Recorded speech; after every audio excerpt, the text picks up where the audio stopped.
So today we're talking about tourism. What is tourism all about? Tourism is all about Tourism is the act and process of spending away from home in pursuit of recreation, relaxation, and pleasure while making use of a commercial provision of service. So let's move on to different types of tourism. So here are the types of tourism. First one, we have adventure tourism, arts tourism, cultural tourism, factory tourism, festival tourism, health tourism, agri-tourism, bird tourism, culinary tourism, urban tourism, rural tourism, disaster tourism. And the other types of tourism is ecotourism, educational tourism, ethnic tourism, MICE, nature-based tourism, sports tourism, eno-tourism, fashion tourism, halal tourism, gay tourism, sex tourism, and slum tourism. Adventure tourism. This type of tourism involves unusual holidays which are very different from the typical beach vacation. It is a travel to remote areas, inaccessible and possible hostile areas where travelers expect the unexpected. Arts tourism. This type of tourism focuses on the tourist gaining exposure to paintings, sculpture, and other forms of art. It is usually considered a subcategory of cultural tourism. Tourists visit places to appreciate works of famous artists, local or international. Cultural tourism. This type of tourism involves experiencing or having contact of different intensity with the unique social fabric, heritage, and special characteristics of places. Ecotourism. This type of tourism consists of travel to relatively undisturbed or uncontained natural areas with specific objective of studying, admiring and enjoying the scenery and its wild plants and animals, as well as any existing cultural manifestation found in the areas. Educational tourism. The main purpose of this tourism is learning. It is an organized learning usually made available to students not actively seeking a degree for a duration of not more than a year.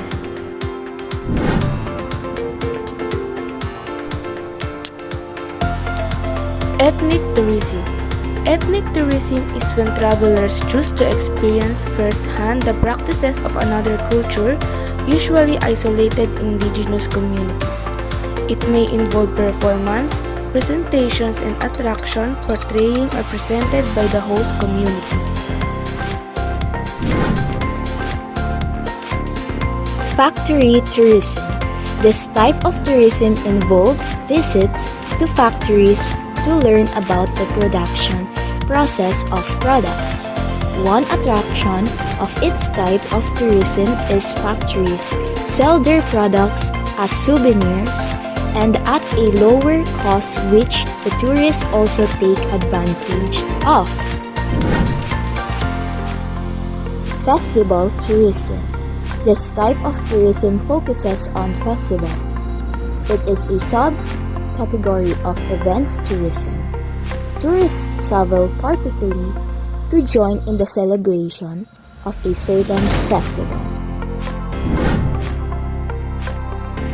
Health tourism. This involves travel for improvement of health. It includes travel to spas and for massage and medical treatments. Health tourism is the travel to a different country or state for health-related reasons. Lack of facilities in the home country. Exorbitant cost of treatment in the home country. No or minimal insurance coverage. Anonymity and possibility of a holiday with healthcare are some of the drivers of this kind of tourism. MICE tourism or meetings, incentives, convention, and exhibition tourism. This type of tourism involves travel to attend scientific, professional, and even political gatherings. This is engaged in more by business travelers than leisure travelers. Nature-based tourism. The main attraction for this type of tourism is nature. It is often associated with ecotourism and wildlife tourism. This kind of tourism takes place principally on natural resources such as relatively undisturbed parks and natural areas, wetlands, wildlife reserves, and other areas of protected flora. Sports tourism. This type of tourism includes travel and participation or attendance at a predetermined sports activity. The sports can be competitive and or recreational. Agri-tourism. Agri-tourism or agrotourism. Tourism normally occurs on farms. It gives travelers an opportunity to experience rural life, taste the local environment, food, and get familiar with various farming tasks.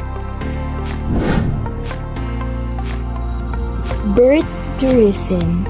Bird tourism, also known as maternity tourism, is the practice of traveling to another country for giving birth. The main reason for this practice is to obtain birthright citizenship.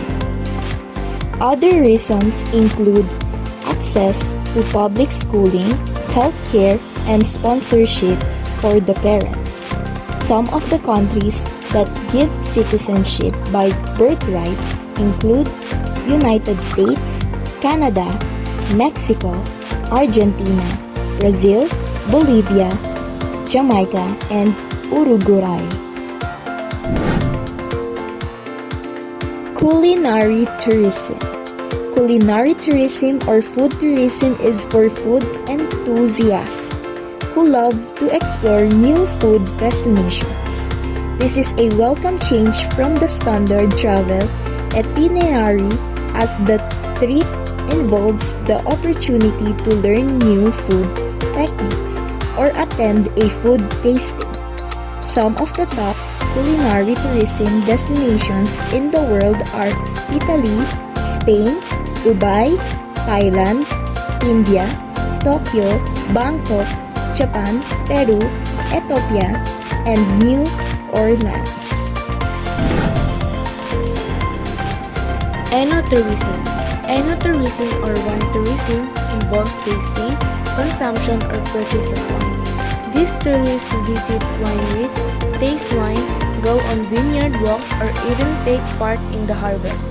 Some of the world's top destinations for wine tasting are France, Portugal, Greece, Italy, Argentina, Australia, South Africa, Spain, and New Zealand. Fashion tourism. Fashion tourism involves particular place to enjoy, experiment, discover, study, trade, and buy fashion. It evolved out of creative tourism, cultural tourism, and shopping tourism sectors. The top fashion destinations in the world are New York, Paris, Barcelona, London, Rome, Milan, Hong Kong, Los Angeles, Berlin, and Toronto. Halal tourism. Halal tourism is geared towards Muslim families who follow the rules of Islam. The accommodation service providers in such destination do not serve alcohol and have a separate swimming pool and spa facilities for men and women. Urban tourism. This type of tourism involves travel to cities and large towns to enjoy its landscape and recreational activities. Rural tourism. This is the type of tourism where people who like to escape their fast-paced urban life engage in. Usually, this kind of tourism takes place in countrysides and far-flung areas. Disaster tourism. It involves traveling to a disaster scene. Tourists travel to a disaster area not to help but because it is interesting to see. They can hinder rescue, relief, and repair work.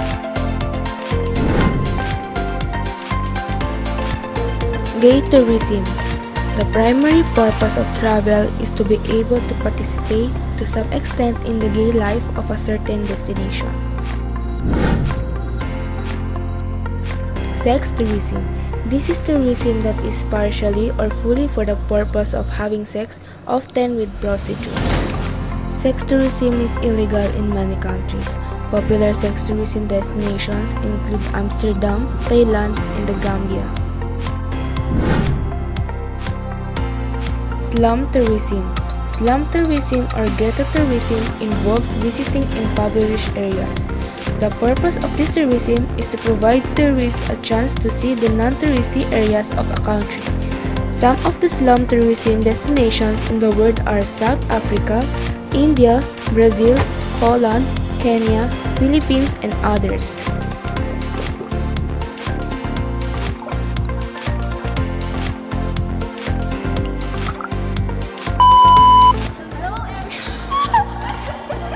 Hello everyone! What is tourism?